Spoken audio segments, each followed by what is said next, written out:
O'sha. Endi shogird ikkovini ham gapni eshit.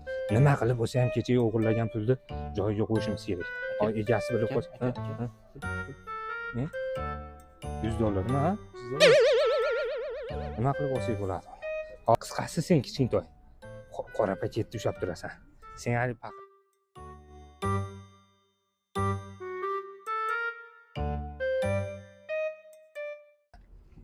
oqibat qalbda yashasin albat.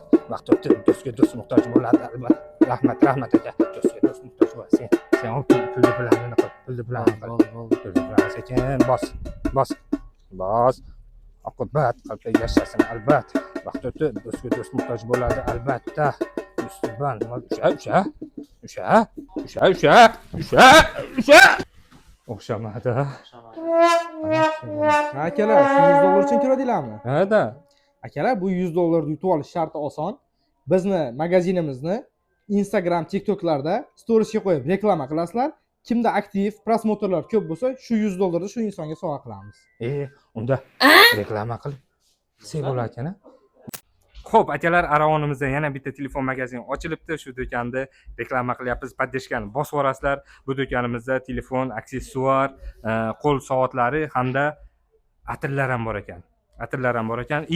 Bu yerda yangi aksiyalar.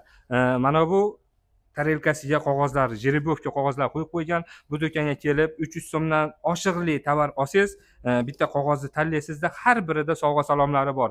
Naushnik, chexol, bir xullas podarkalari bor. Zaryadnik, shunga o'xshagan qimmatbaho sovg'alari bor. Adreslarini aytaymi? Adreslarimiz vokzaldan, avtovokzal tarafdan madrasa tarafga qarab ketgan yo'l bor. Ya'ni Mo'lbuloq bankini bilamiz, a? Mo'lbuloq bankidan chegirla keladi. Ali Smart magaziniga kelib, savdolarimizni qilib ketamiz. Reklamamiz ozgina bo'lsa ham yoqqan bo'lsa, podдержкani bosib borasizlar, rahmat.